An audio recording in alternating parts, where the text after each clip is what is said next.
విశ్వాసాన్ని కోల్పోయి మనం చేయగలుగుతాం లేదనే సందేహంలో ఉంటాము. కానీ ఎటువంటి ఇబ్బందులు ఉన్నప్పటికీ కూడా అత్యంత ఇబ్బందులు ఉన్నప్పటికీ కూడా వాటన్నిటిని ఎదుర్కొని మొక్కవోని ధైర్యంతో సివిల్ సర్వీస్ని సాధించారు బాలలత గారు. మరి ఇప్పుడు మన మధ్య ఉన్నారు. పైకి రావడానికి ర్యాంప్ ఫెసిలిటీ లేదు కాబట్టి దాన్ని కిందనే మాట్లాడవలసిందిగా కోరుతున్నాం మేము. తర్వాతకి ఇంకొక ముఖ్యమైన వ్యక్తిని మీకు పరిచయం చేస్తాను. సివిల్ సర్వీసు సంబంధించి కానివ్వండి లేదా రకరకాల ప్రోగ్రామ్ సంబంధించి కానివ్వండి, ఏ ప్రోగ్రాం ఏర్పాటు చేసినప్పటికీ కూడా ఐటీసీఎస్ తరఫున అన్ని కార్యక్రమాలకు కోఆర్డినేటర్గా ఉండటం, అదేవిధంగా సివిల్ సర్వీస్ ప్రిపేర్ అవుతూనే సమాజ సేవలను చేయాలనే ఉద్దేశంతో ప్రజాహిత అనే ఒక సోషల్ సర్వీస్ ఆర్గనైజేషన్ ఏర్పాటు చేసి రకరకాల కార్యక్రమాలు నిర్వహిస్తున్నటువంటి మన మధుసూదన్ రెడ్డిని ఒక్కసారి వేదిక మీకు రావాల్సిందిగా కోరుతున్నాం.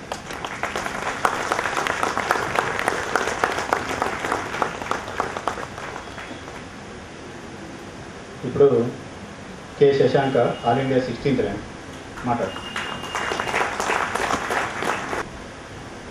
సభకు నమస్కారం. అందరు స్టూడెంట్సే కనిపిస్తున్నారు, చాలా సంతోషం. ఈ వేదిక ద్వారా మీ అందరినీ కలుసుకోవడం చాలా ఆనందంగా ఉంది. 2013 May 26th నాడు ప్రిలిమ్స్ ఎంతమంది రాశారు మీలో? చాలామంది. All the very best. అతి త్వరగా మెయిన్స్ ప్రిపేర్ అవ్వండి, ఎక్కువసేపు రిలాక్స్ కాకండి. సరే, నన్ను మాట్లాడమన్న టాపిక్ వచ్చేసి overview of civil services examination గురించి. మీలో చాలామందికి తెలిసిన విషయాలు, అలాగే నేను నా ప్రయత్నంలో నా అనుభవాలు పంచుకుంటాను. సివిల్ సర్వీసెస్ ఎగ్జామినేషన్ మొదటిగా చాలామంది అనుకునేది ఎంత బాగా చదివితే ఓన్లీ చదివే వాళ్ళకే, క్లాస్లో ఫస్ట్ వచ్చే వాళ్ళకే వస్తుందేమో అన్న ఒక ఆలోచన ఉంటుంది చాలామందికి. ఓన్లీ ఇంటెలిజెన్స్కే వస్తుందా, ఓన్లీ క్లాస్ ఫస్ట్ వాళ్ళకే వస్తుందా అని చెప్పేసి. అది కేవలం భ్రమ మాత్రమే. మెథాడికల్గా ప్రిపేర్ అయ్యి ఒక ప్లాన్డ్ అప్రోచ్తో ముందరికి వెళ్ళేవాళ్ళు, క్లియర్ చేసిన వాళ్ళు చాలామంది ఉన్నారు. కాబట్టి దయచేసి ఆ అపోహని తొలగించుకోండి మీ మనసుల్లోంచి. రెండో ప్రధాన అంశం సివిల్ సర్వీసెస్కు సంబంధించినంత వరకు, మొదటగా ఎవరైనా అడిగేది కనీసం 2 అటెంప్ట్స్ పడుతుందా, కనీసం 3 అటెంప్ట్స్ పడుతుందా అని చెప్పేసి. మొదటి ప్రయత్నంలోనే సాధించిన వాళ్ళు చాలామంది ఉన్నారు. ఈ వేదిక మీద కీర్తి ఉన్నారు. ఖచ్చితంగా ఫస్ట్ అటెంప్ట్లో సాధించడం సాధ్యమే. కాబట్టి ఆ రెండో అపోహను కూడా తొలగించండి. ఎగ్జామినేషన్ ప్యాటర్న్ తీసుకుంటే 3 దశల్లో ఉంటుంది, మీ అందరికి తెలిసిన విషయమే. Prelims, mains, interview. ఈ 3 దశల్ని దాటుకొని ఓ అభ్యర్థి ముందరికి వెళ్ళాలి అంటే తన అకాడమిక్ ఎక్సలెన్స్, తన వీటన్నిటితో పాటు స్టామినా, పేషెన్స్ చాలా అవసరం. ఈ ఎగ్జామ్ చాలా ఓపిక్గా కొన్ని నెలల తరబడి చదవగలిగే సామర్థ్యం మనలో ఉండాలి. అది ఎలా అండి, నేను చదవలేకపోతున్నాను, మధ్యలో నేను అప్స్ అండ్ డౌన్స్ ఫేస్ చేస్తున్నానని చాలామంది విద్యార్థులు అంటారు. ఇందాక కృష్ణ గారు మాట్లాడుతూ ఒక మంచి విషయం గురించి మాట్లాడారు. మనం ఈ రంగంలోకి ఎందుకు రావాలనుకుంటున్నాము అన్న విషయంపై మనకు పూర్తి అవగాహన ఉంటే మనకు ఇంకో కారణం అవసరం లేదు, మనకు ఇంకొక డ్రైవ్ అవసరం లేదు. That the very reason why we want to be in civil services will give us all the support and drive throughout our preparation. So before you start off for this examination, please make sure why you want to be a civil servant. Adi clarity vachaka meeta anni vishayalu will definitely fall in line. And coming to the specifics of the examination, prelims, many of you have given already. 2 papers ఉంటాయి. మొదటిది general studies, రెండవది CSAT aptitude test. మెయిన్స్లో ఈసారి pattern మారింది. General స్టడీస్కి weightage పెరిగింది. ఇంతకుముందున్న 600 నుంచి 1000 మార్కులు అయింది. అలాగే ఒక ఆప్షనల్, 2 ఆప్షనల్స్ బదులుగా ఒక ఆప్షనల్, అలాగే లాంగ్వేజెస్ ఉన్నాయి అండ్ ఇంటర్వ్యూ. సో ప్రిలిమ్స్ అయిపోయింది కాబట్టి నా దృష్టిలో నేను ఎక్కువ మెయిన్స్ గురించి మాట్లాడదలుచుకున్నాను ఎగ్జామ్స్ సంబంధించినంత వరకు. మెయిన్స్కి సంబంధించి నేను 4-5 విషయాలు చెప్పగలను మీకు. సివిల్ సర్వీస్ ఎగ్జామినేషన్లో మొట్టమొదటిగా గుర్తుంచుకోవాల్సిన, తెలుసుకోవాల్సిన అంశం ఏది మనం చదవకూడదు. ఏది చదవాలో చాలామంది చెప్తారు, ఏది చదవకూడదో మన విజ్ఞతకు వదిలేస్తారు. కాబట్టి this is very student specific. ఆ విషయం కూడా చెప్పదలిచాను.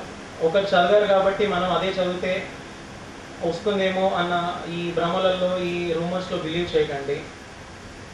ఖచ్చితంగా there are certain standard booklets or standard sources which we need to follow.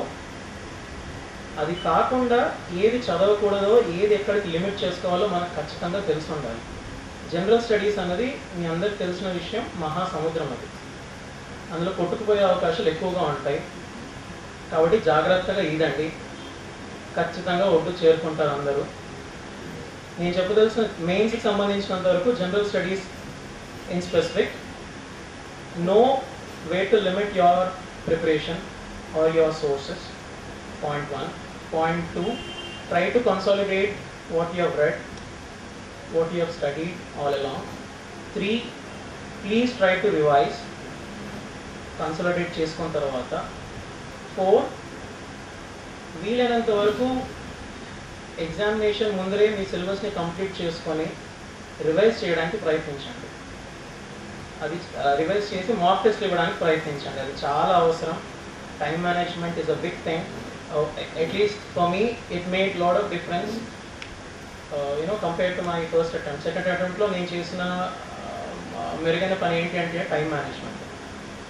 So limit your sources. తక్కువ చదవమని కాదు చెప్పేది, అవసరమైన మెటీరియల్, సరైన మెటీరియల్ ఎంత చదవాలో అంతే చదివి కన్సాలిడేట్ చేయండి, రివైజ్ చేయండి, మాక్ టెస్ట్ రాయడానికి ప్రయత్నించండి. అండ్ మీ అందరు గమనిస్తున్న విషయమే, సివిల్ సర్వీసెస్లో ఇప్పుడు వస్తున్న pattern, the kind of questions they are asking are more of analytical and opinion based questions వచ్చేసి. కాబట్టి ఒక విషయంపై పరిజ్ఞానాన్ని పెంచుకుంటూనే అదే సమస్యని మనం ఎలా హ్యాండిల్ చేయగలము, మన అభిప్రాయం ఏంటి, ఈ రకంగా ఆలోచన పరిధిని పెంచుకుంటూ ఈ రకమైన ఆలోచన దృక్పథాన్ని పెంచుకోండి. అది చాలా ఉపయోగపడుతుంది. అక్కడ వాళ్ళు మనం ఆ పరిస్థితుల్లో ఉంటే ఏం చేయగలుగుతాము అన్న దృష్టితో ఆలోచించగలిగితే మనకు చాలా విషయాల అవగాహన పెరుగుతుంది. అలాగే పరీక్షల్లో మంచి జవాబులు రాసే అవకాశం ఉంటుంది.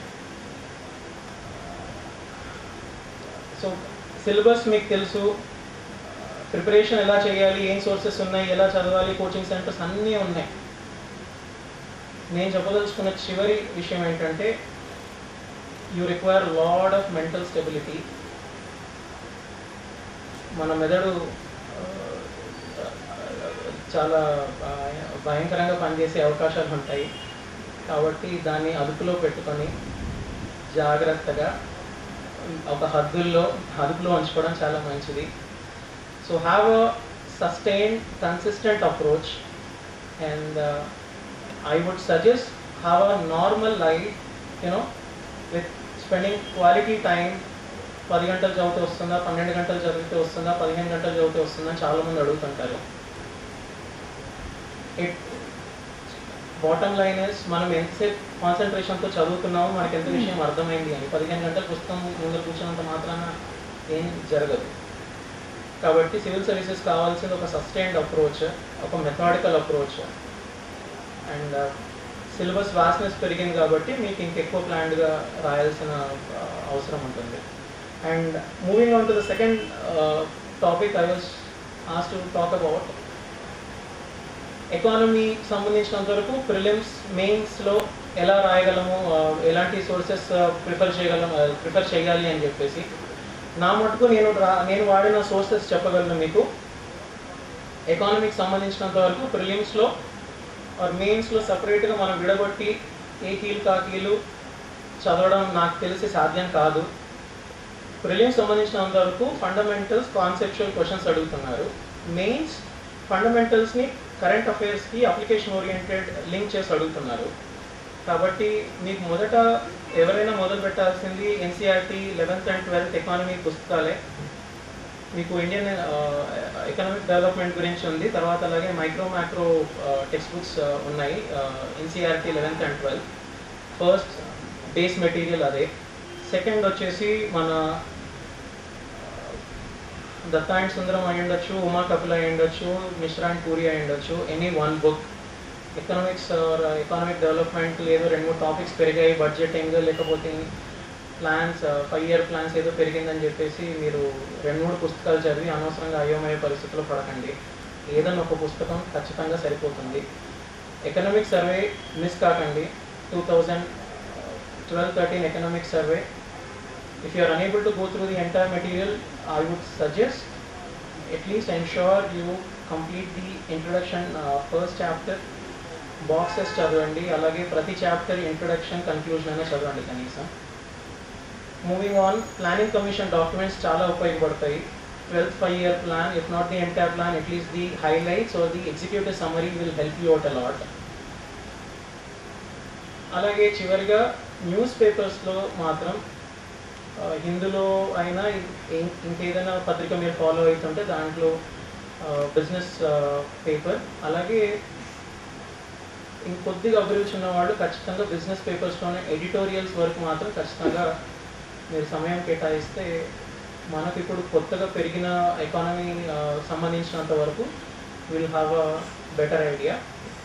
సో మీ అందరికి నేను చెప్పదలుచుకున్న ఒకటే, సరే ర్యాంక్ వచ్చింది ఏమైనా చెప్తారు అని చాలామందికి ఉండొచ్చు. నిజాయితీగా చదవండి, ధైర్యంగా చదవండి. You will reach your goal. Thank you.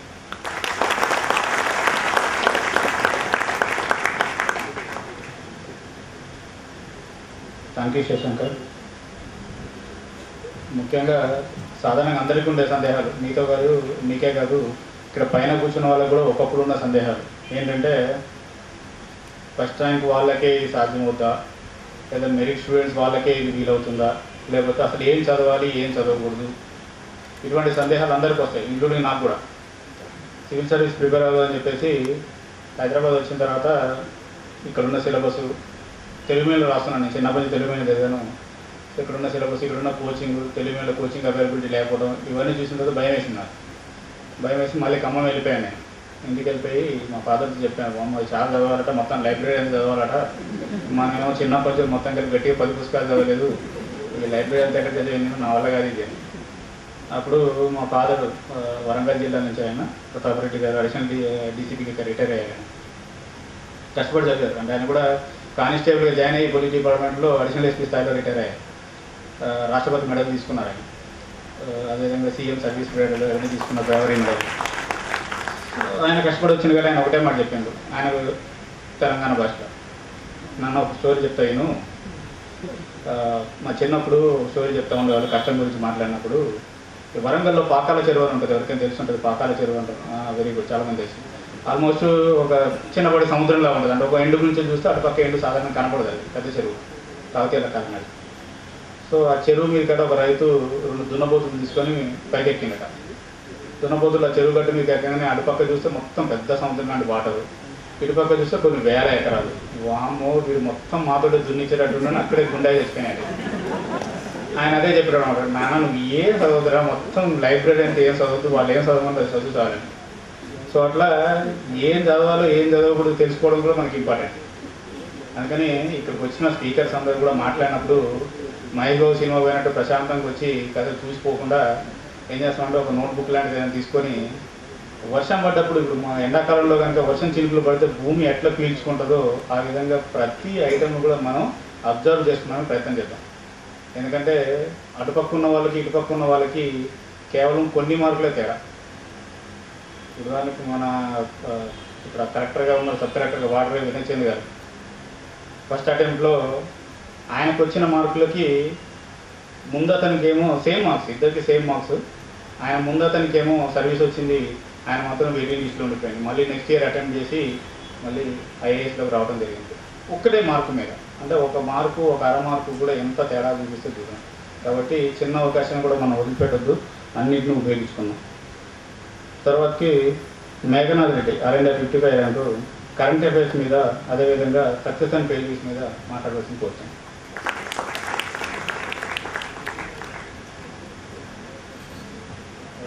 Good evening one and all. నా కొలీగ్స్కి, వచ్చిన స్టూడెంట్స్కి అండ్ ఇక్కడ కొందరు బాలత మేడం గారు ఉన్నారు. మేడం మీరు నా ఇన్స్పిరేషన్. నేను డిగ్రీ టైంలో నేను ఎగ్జామ్ రాసేటప్పుడు నిజాం కాలేజ్లో మీ స్టోరీ విన్నాను, మిమ్మల్ని పర్సనల్గా కలిశాను. మీరు ఎగ్జామ్ అక్కడ నిజాం కాలేజ్ రాశారు. I mean it was very inspiring. So undoubtedly a special evening for me. And ఆనెస్ట్గా 6 o'clock ఎంటర్ అయినప్పుడు ఇంతమంది ఉండరు, వర్షం పడుతుంది, ఎక్కడొస్తారులే అనుకున్నాను. But you prove me wrong and you prove that ఆ సివిల్ సర్వెంట్లో అర్జ్ ఉంటుంది, ఫైర్ ఉంటుందని ప్రూవ్ చేశారు. Congratulations once again. And second congrats ఎందుకంటే ఇండియాలో I mean there are many ways to serve people, కానీ సివిల్ సర్వీసెస్ ఇచ్చే ఆపర్చునిటీ కానీ అది ఇచ్చే కిక్ కానీ కరెక్ట్ వర్డ్ యూస్ చేయాలంటే ఇంకోటి ఏది వర్డ్, దానికి ఆస్పైర్ చేస్తున్నారు, ఆ పాత్లో ఉన్నారు, దానికోసం డ్రీమ్ చేస్తున్నారు. So I extend my warm wishes and congratulations to all of you. First thing enjoy this journey అది చెప్తాను. Then coming to the topic current affairs. చిన్నపిల్లలకి ఏ ఫర్ యాపిల్తో బిగిన్ చేస్తారు. ప్రాబ్లీ సివిల్ సర్వీసెస్కి current affairs A for apple లాంటిది. If there is any one thing that drew me to civil services it was current affairs. అంటే చుట్టూ జరుగుతున్న వాటి గురించి ఏదో తెలుసుకోవాలి, ఏదో రెస్పాండ్ అవ్వాలి, ఏదో రిఫ్లెక్ట్ అవ్వాలి అన్న ఒక ఆలోచనే ప్రాబ్లీ నన్ను సివిల్ సర్వీసెస్ తీసుకొచ్చింది. మనలో చాలామంది మన ప్రిపరేషన్ అలానే బిగిన్ చేస్తాం. న్యూస్ పేపర్తో ఎవరైనా అడిగినాను ఎలా ప్రిపేర్ అవ్వాలంటే హిందూ చదువు లేకపోతే ఇంకో న్యూస్ పేపర్ చదువు అని చెప్తుంటారు. So that's how we begin it. Options అంటే తెలియకముందు, ఆప్షన్స్ సిలబస్ చూడకముందు మనం కరెంట్ అఫైర్స్ గురించి మొదలు పెడతాం. సి ఏదో ఫ్యాసినేటింగ్గా కోసం సివిల్ సర్వీసెస్ కరెంట్ అఫైర్స్ కాదు. కరెంట్ అఫైర్స్ క్రూషియల్ అనే దానికి 2 రీజన్స్ ఉన్నాయి. First, if there is any one topic which is a connecting thread, common thread అంటారు చూసారా, 3 ఎగ్జామ్స్లో ప్రిలిమ్స్, మెయిన్స్ అండ్ ఇంటర్వ్యూ ఏదైనా ఉంది అంటే అది కరెంట్ అఫైర్స్. ప్రిలిమ్స్లో అపియర్ అవుతుంది, మెయిన్స్లో అపియర్ అవుతుంది, ఇంటర్వ్యూలో మిమ్మల్ని వాటి బేస్డ్ క్వశ్చన్స్ అడగచ్చు, వాటి మీదనే మన మార్క్స్ డిపెండ్ అయి ఉండొచ్చు. అండ్ సెకండ్, సివిల్ సర్వెంట్కి ఉండాల్సిన ఫస్ట్ అండ్ ఫార్మోస్ట్ క్వాలిటీ ఇదే. ఐ మీన్ ఆర్సిఐటి సార్ ఒక వర్డ్ యూజ్ చేసేవారు, నాకు అది బాగా నచ్చింది. నేను డిగ్రీ చదివే టైంలో ఆ వర్డ్ నన్ను బాగా అట్రాక్ట్ చేసింది. ఆయన ఏమంటారంటే ఇంక్లూసివ్నెస్ అంటారు, అంటే తెలుసుకోవాలనే ఉత్సుకత. I mean this is one thing which మనల్ని బయట వాళ్ళని డిఫరెన్షియేట్ చేసేది అదే అనమాట. చుట్టూ జరుగుతున్న ఇష్యూస్ని థింక్ చేసే మైండ్ ఉండడము, రెస్పాండ్ అయ్యి రిఫ్లెక్ట్ అయ్యే హృదయం ఉండడమే ఇంపార్టెంట్ సివిల్ సర్వెంట్కి. And current affairs is one big example for that. So having said this, current affairs play a very crucial role. ఒక మిస్నోమర్ లాస్ట్ 2-3 years కాదు, లాస్ట్ 4-5 years నుంచి నేను వింటూ వచ్చాను అనమాట నా ప్రిపరేషన్ స్టేజ్లో. కరెంట్ అఫైర్స్ రోల్ తగ్గింది, ప్రిలిమ్స్లో డైరెక్ట్ కరెంట్ అఫైర్స్ రావట్లేదు, ఒకనొక స్టేజ్లో పేపర్ చదవద్దు, ఏదో మ్యాగజైన్స్ నుంచో ఇంకో గైడ్ నుంచో తీసుకొని చదువుతున్నాము అన్నారు. Please don't do that. ఇది ఎవరైనా మీకు చెప్పింటే it's a very wrong suggestion, అదొక డేంజరస్ సజెషన్. పేపర్ చదవకుండా, కరెంట్ అఫైర్స్ గురించి తెలుసుకోకుండా ఎవరు సివిల్ సర్వెంట్ అవ్వలేరు, అయినా అందులో మీనింగ్ లేదు. So that is one thing. ఎలా కరెంట్ అఫైర్స్కి ప్రిపేర్ అవ్వాలి. అండ్ ఆనెస్ట్లీ స్పీకింగ్ అదో మహాసముద్రం, ఎవరు మాస్టర్ చేయలేరు. The best expert in the country can't say that okay నాకు అన్నీ తెలుసు అని ఎవరు చెప్పలేరు. బట్ మనకున్నంతలో, మన ఎగ్జామ్ పరిధిలో, మన ఎగ్జామ్ మనల్ని డిమాండ్ చేసే పరిధిలో మనం ఏం చేయగలము. First source news papers. ఇక్కడ చాలామంది తెలుగు మీడియం వాళ్ళు ఉన్నారు, రూరల్ స్టూడెంట్స్ ఉన్నారు, మీకు కూడా చెప్తున్నాను. జనరల్గా ఏమంటారంటే హిందూ చదవండి, లేకపోతే హిందూ ఒక స్టాండర్డ్, అందులో మీరు చదవలేకపోతే మిస్ అవుతారు అని ఒక ఇది ఉంది. కరెక్టే, స్టాండర్డ్ పేపర్ రిపోర్టింగ్ బాగుంటుంది, మంచి న్యూస్ ఇస్తుంది, తప్పులేదు. కానీ మన బ్యాక్గ్రౌండ్ వల్ల మనం దాన్ని చదవలేకపోతున్నాం అనే బాధ మాత్రం పడద్దు. లక్కీగా మన తెలుగు మీడియా చాలా స్ట్రాంగ్గా ఉంది, ప్రింట్ మీడియా వరకు. బయస్డ్ ఉండొచ్చు, అది వేరే విషయం, ప్రతి న్యూస్ పేపర్ ఉంటుంది. బట్ ఎడిటోరియల్ కంటెంట్ కానీ, రిపోర్టింగ్ విషయంలో కానీ మేజర్ ఇంగ్లీష్ డైరీస్ ఎంత స్ట్రాంగ్గా ఇస్తాయో అంత స్ట్రాంగ్గా తెలుగు న్యూస్ పేపర్స్ ఇస్తున్నాయి. అండ్ ఇన్ఫాక్ట్ ఆనెస్ట్లీ స్పీకింగ్ అంత కాంపిటేటివ్ ఎగ్జామ్స్ చూడంటే ఏ లాంగ్వేజ్లో లేదు. ఫర్ ఎగ్జాంపుల్ నేను ఎగ్జాంపుల్స్ చెప్పగలను. దిక్సూచి అంటారు, ఈనాడులో ప్రతిభ అంటారు, సాక్షిలో భవిత అంటారు. మీరు నమ్మరు, నేను నా కరెంట్ అఫైర్స్ ఇవన్నీ నేను ఫాలో అయ్యాను. I'm from English medium background, నేను ఇవన్నీ చదివాను. బికాస్ అంత అథెంటిక్ కరెంట్ అఫైర్స్ ఉంటుంది, అంత అథెంటిక్ ఒపీనియన్ ఉంటుంది. సో తెలుగు మీడియం స్టూడెంట్స్ ఇక్కడ ఎవరన్నా ఉండి ఏదన్నా డిప్రెషన్లో ఉంటే, ఓకే మేము ఇంగ్లీష్ పేపర్స్ చదవలేకపోతున్నాము, ఇంగ్లీష్ కరెంట్ అఫైర్స్కి యాక్సెస్ లేదు అంటే ప్లీజ్ అది పక్కన పెట్టండి. మంచి మెటీరియల్ మన దగ్గర ఉంది, యూజ్ ఇట్. న్యూస్ పేపర్స్ ఏం చదవాలనేది ఒక క్వశ్చన్. ఏ న్యూస్ పేపర్ చదవాలి? కొంత టైమ్స్ ఆఫ్ ఇండియా చదవద్దు అంటారు, కొంత హిందూయే చదవండి అంటారు. అలాంటిది ఏది లేదు. ఇక్కడ ఏం బైబిల్ ఏం లేదు కరెంట్ అఫైర్స్కి. ఎనీ న్యూస్ పేపర్, మీరు సింక్ అయ్యే న్యూస్ పేపర్. ఒక్కొక్క న్యూస్ పేపర్కి ఒక స్ట్రెంత్ ఉంటుంది. హిందూకి రిపోర్టింగ్ స్ట్రెంత్ ఉంది, టైమ్స్ ఆఫ్ ఇండియాకి ఎడిటోరియల్ స్ట్రెంత్ ఉంది. అండ్ ఇందాక శశాంక్ మాట్లాడుతూ ఒక బిజినెస్ పేపర్ ఏదన్నా ఎడిటోరియల్స్ చదవండి అన్నారు. నా ఓన్ ఎక్స్పీరియన్స్లో నేను బిజినెస్ స్టాండర్డ్ నుంచి బాగా లాభం పొందాను. ఇక్కడ నేనేం అడ్వర్టైజ్ చేయట్లేదు, బట్ ఇది నా ఎక్స్పీరియన్స్ ద్వారా చెప్తున్నాను. ఎడిటోరియల్ స్ట్రెంత్ చాలా బాగుంటుంది ఆ న్యూస్ పేపర్లో.